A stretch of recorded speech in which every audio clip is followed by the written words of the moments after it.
शिवणिका संस्थान या संस्थानेमध्ये जे महादेवाच्या मंदिराचं देवस्थानाचं ट्रस्ट आहे, या ट्रस्टवरती मी प्रदेशाध्यक्ष होते तेव्हापासून सदस्य म्हणून काम केलेलं आहे. माझ्या समवेत समाजातील वेगवेगळ्या क्षेत्रातील अनेक प्रतिष्ठित नागरिक, अनेक मान्यवर या ट्रस्टवर होते आणि या ट्रस्टवर मी जेव्हा होते त्याच्यानंतर मी आयोगाचे अध्यक्ष झाले. आणि मला सुरुवातीला हे सांगायचं आहे, या ट्रस्टचा कार्यकाळ हा 8 ऑगस्ट 2025 रोजी संपलेला आहे. खरं तर समाजामध्ये आपण आयुष्य जगत असताना कोणाला ना कोणाला गुरु मानत असतो. खरात पती पत्नीला माझ्या परिवाराने गुरु मानलं, आम्ही गुरु मानलं. आणि काही वेळा तिथं होत असलेल्या कार्यक्रम, मग तो महाशिवरात्रीचा असेल, गुरुपौर्णिमेचा असेल, या कार्यक्रमाच्या निमित्तानं विद्यार्थ्यांच्या शैक्षणिक साहित्य वाटपाचा असेल, या निमित्तानं आम्ही उपस्थित राहत होतो. यामध्ये एखाद्या व्यक्तीला आपण गुरु मानले आणि त्यानिमित्तानं संपूर्ण कुटुंब आम्ही त्या कार्यक्रमात उपस्थित राहत होतो. माध्यमांमधून सातत्याने दाखवले जाणारे व्हिडिओ हे काही वर्षापूर्वीचे आहेत. गुरुपौर्णिमेच्या निमित्तानं अनेकांनी ती पाद्यपूजा केली, तशी मी माझ्या पतीने देखील ती पाद्यपूजा केली. 5-6 वर्षापूर्वी ज्यावेळेस आपण ज्या लोकांच्या संपर्कात असतो, ते 5-6 वर्षानंतर एखाद्याचं कृत्य, एखाद्याची वैयक्तिक वागणूक, त्याचं वैयक्तिक आयुष्य याच्याबाबत आपल्याला कोणतीही सुतराम कल्पना नसते. आज आपण ज्यांच्याबरोबर आहोत, जे आपल्याबरोबर आहेत, ते उद्या पुढे जाऊन कसं वागणार आहेत ही कल्पना आपल्या कोणाला नसते. त्याच्यामुळं मी ही घटना समजली त्यावेळेस मला तो धक्का बसला. मी लगेच ते ट्विट देखील केले सुरुवातीला, की या देवस्थान ट्रस्टशी माझ्या कुटुंबाचा संबंध आहे, पण खरात आणि त्याच्या वैयक्तिक आयुष्याबद्दल काही माहिती असायचं कारण नव्हतं. यामध्ये पोलिसांनी खोलवर निष्पक्षपणे तपास करावा हे मी परवाच सांगितलेलं आहे. त्याच्यासाठी आज मी पोलीस महासंचालक यांची भेट घेतली. त्यांना देखील या तपासाबाबतचं पत्र दिले, जे मी तुम्हाला माध्यमातून सुद्धा दिले. त्यानंतर मी राज्याचे मुख्यमंत्री आदरणीय देवेंद्रजी फडणवीस साहेब यांची भेट घेतली, त्यांनाही ते पत्र दिले, ते मी तुम्हाला माध्यमातून दिलेले.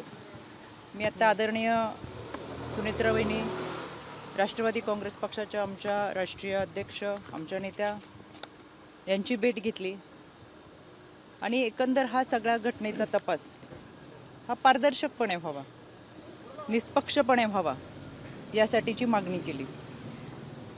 यामध्ये आपण काही लोकांवर विश्वास ठेवतो, एक आध्यात्मिक श्रद्धा आपली असते, एक आध्यात्मिक भावना असते. माझं संपूर्ण कुटुंब हे वारकरी कुटुंब आहे. त्याच्यामुळं आमची जी श्रद्धा होती ती आध्यात्मिक दृष्टिकोनातून होती आणि म्हणून आम्ही कुटुंब ह्या देवस्थानशी जोडलं होतं. पण त्याची दुसरी जी बाजू आहे ती कधी आमच्यासमोर आली नाही, काही माहीत असायचं कारण नाही. वर्षातल्या काही कार्यक्रमांना उपस्थित राहत असताना काही कालावधीसाठी आम्ही तिथं असायचो. त्याच्यामुळे जे काही घडले ते अत्यंत चुकीचे, अतिशय घाणेरडं कृत्य आहे. त्याचं कुठेही आम्ही समर्थन करणार नाही. पोलिसांनी त्याचा सखोल तपास करावा, आरोपीवर कठोर कारवाई करावी ही मागणी आम्ही महासंचालक असेल, आदरणीय वहिनी असतील, आदरणीय देवेंद्रजी फडणवीस असतील यांच्याकडे केलेली आहे. यामध्ये 2 गोष्टी मला प्रकर्षाने सांगायच्या आहेत. काल कोणी एक पत्रकार, खबरदार पुढारी यांनी त्यांच्या वर्तमानपत्रात एक बातमी दिली होती 19/3/2025ला. ही बातमी आमच्या समुपदेशकांकडे आली. समुपदेशक त्या विभागामध्ये काम करतात, विभागीय समुपदेशक असतात. त्यांनी ही बातमी, त्यानंतर समुपदेशकाने त्यांना हे पत्र पाठवलेले 8 तारखेला. आमच्या प्रकल्प अधिकाऱ्याने हे पत्र पाठवून त्या पत्रामध्ये स्पष्ट दिलं आहे की आपल्या पेपरमध्ये जी बातमी आली त्याच्यामध्ये बातमीमध्ये काही मोघम स्वरूपात छापलेले आहे, तर या प्रकरणामध्ये आपल्याकडे काही माहिती असेल तर सविस्तर आयोगाला कळवावी. दुसरं पत्र आहे पोलीस अधीक्षकांना की तुम्ही तुमच्याकडे जी काही माहिती असेल ती माहिती या अत्याचाराच्या संदर्भात असेल किंवा काही असेल तर आपण पोलीस स्तरावरती कारवाई करावी, भूमिका घ्यावी, जे काही असेल. त्यापूर्वी माझ्या ऑफिसमधून संबंधित पत्रकाराला फोन गेला होता की तुमच्याकडे अशी काही तक्रार असेल, अशी काही माहिती असेल तर तुम्ही पोलिसांकडे जाऊन तक्रार दाखल करा. यानंतर तिथं स्थानिक पोलिसांनी सांगितलं की कोणती माहिती नाही, कोणत्या महिलेची तक्रार नाही. बऱ्याच वेळा चुकीच्या बातम्या ह्या छापल्या जातात आणि म्हणून त्यांनी आयोगाला ते पत्र पाठवले की आमच्याकडे कोणतीही माहिती नाही, जी काही बातमी मी दिली ती मोगम स्वरूपात दिलेली आहे, आमच्याकडे कोणतेही पुरावे नाहीत. 2 दिवसापासून ज्या चुकीच्या बातम्या चाललेत त्याचा मी तीव्र निषेध करते. दुसरी गोष्ट, माझ्याकडे 5 तारखेला एका मुलीचा मेल आला. याच्यावरती नाव दिसेल म्हणून मी फक्त तुम्हाला लांबून हे दाखवते. या संबंधित मेलमध्ये त्या मुलीने खरातच्या ऑफिसमध्ये पूर्वी काम करणाऱ्या एका माणसाच्या संदर्भात तक्रार होती. खरातचा यामध्ये कुठेही उल्लेख नव्हता. तातडीने त्याच दिवशी आमचं पत्र हे पोलिसांना गेलेलं आहे. मी स्वतः ॲडिशनल DG यांना ते पाठवलं आणि पोलिसांना आम्ही ते पत्र पाठवून जे कोणी असेल त्याच्यावरती तपास करावा असं सांगितलं. त्याची हेअरिंगसुद्धा हे पोलिसांचं पत्र. या तपासाची हेअरिंग 17 तारखेला माझ्या आयोग कार्यालयात लागली. या हेअरिंगमध्ये आम्हाला पोलिसांनी स्वतः पत्र दिलं आहे की याच्यामध्ये आम्ही कारवाई करतोय. कोणालाही, कुठल्याही व्यक्तीला, संस्थेला, कोणालाही पाठीशी घातलेलं नाही. पण तोपर्यंत खरातचं कुठेही नाव नव्हतं, पण त्यांच्याकडे काम करणाऱ्या माणसाचं नाव याच्यामध्ये होतं, तरी आम्ही कारवाईचे आदेश दिले होते. त्या अनुषंगाने आम्हाला तेजस्वी सातपुते त्यांचं पत्र आहे की आम्ही याच्यामध्ये कारवाई करतोय. हे पत्र आहे आम्हाला 17 तारखेला. 17 तारखेला यामध्ये जी तक्रार होती ती एका महिलेची कार्यालयामध्ये पूर्वी काम करणाऱ्या एका मुलाच्या संदर्भात होते.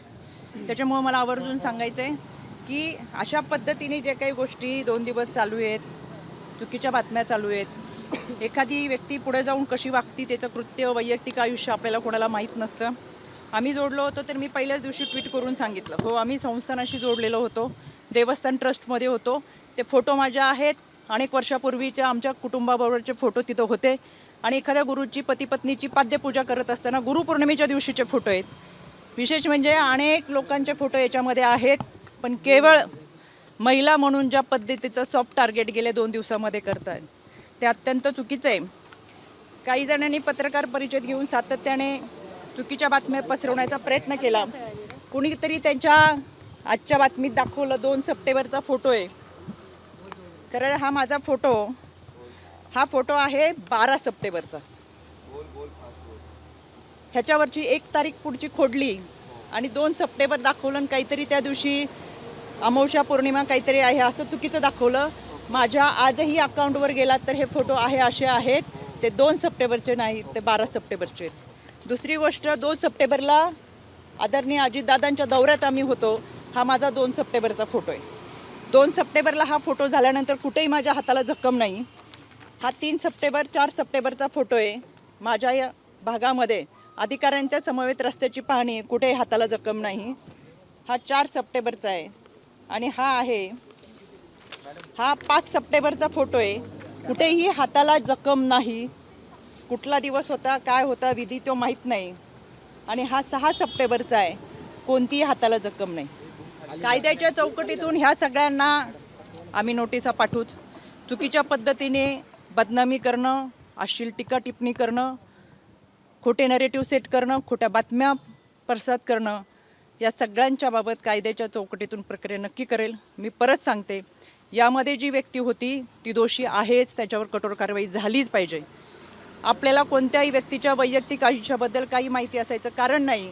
आणि आज आपण ज्यांच्याबरोबर आहेत ते पुढे जाऊन 4 वर्षांनी 5 वर्षांनी काय करणार आहेत हे याची कल्पना आपल्याला नसते. त्याच्यामुळे या व्यक्तीवर कठोर कारवाई व्हावीच ही मागणी मी आज केलेली आहे. आणि या सगळ्या गोष्टींचा निष्पक्षपणे तपास व्हावा. त्याच्यामुळे मी आज राज्य महिला आयोगाच्या अध्यक्षपदाचा राजीनामा माझ्या नेत्या आदरणीय सुनेत्रा वहिनी यांच्याकडे मी सुपूर्द केलेला आहे. याबाबतचा जो काही निर्णय असेल तो आदरणीय वहिनी घेतील. आपल्याशी बोलण्यासाठी मी सविस्तर पुराव्यासहित पत्रकार परिषद घेतो. धन्यवाद.